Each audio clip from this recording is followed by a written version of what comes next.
Bitcoin has seen a massive 300% rally in 12 months. It scaled $42,000 on January 8th before seeing a small correction. But Bitcoin has always been very volatile. Enthusiasts will remember the cryptocurrency crashing from $20,000 to roughly $3,000 in 2017. So, how this rally is different from the one in 2017 is the question on everyone's mind. Bitcoin enthusiasts believe this time the rally is more pragmatic. They argue that in 2017, the rally was driven by a huge influx of regular retail investors who wanted to make some profit but not in it for the long term. But this time round, the Bitcoin rally has been propped up by participation of institutional investors. Late last year, online payments giant PayPal allowed its customers in the US to buy and sell Bitcoin on its platform and make purchases using Bitcoin, further providing legitimacy to the cryptocurrency. This has resulted in huge interest in cryptocurrency trading.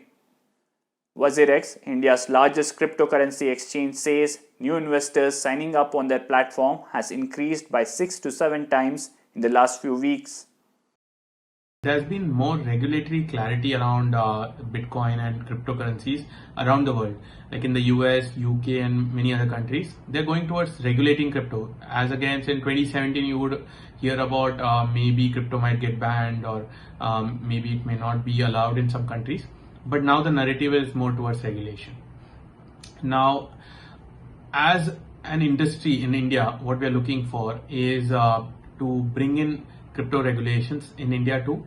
But until regulations come in, we as an industry are setting some guidelines. We call it a code of conduct for self-regulation in India by all the exchanges. Even as the interest in Bitcoin surges, Britain's Financial Conduct Authority cautioned investors, saying they should be prepared to lose all their money. Investment advisors warn that cryptocurrency is unlikely to challenge paper money system ever, as governments and central banks haven't shown any liking to Bitcoin.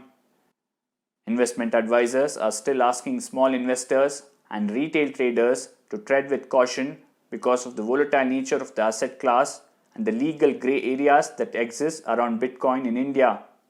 Even if you want to try this, you have to keep in mind it should only be not more than 10% of your total capital. Also keep in mind the volatility or the huge movements which are there. Do you have time to track them? And this should only be a part of your total investment, and if you are ready to take that risk, then yes, you might look at Bitcoin. But personally, I don't advocate keeping in mind the legal issues and the volatility Bitcoin nor for investing or for trading for any small retail common people. So all these small retail common people have to stay away from Bitcoin or any of these forms of cryptocurrency.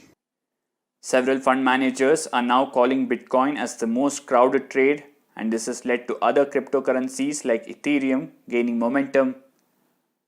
Harish Upadhyaya for The Federal.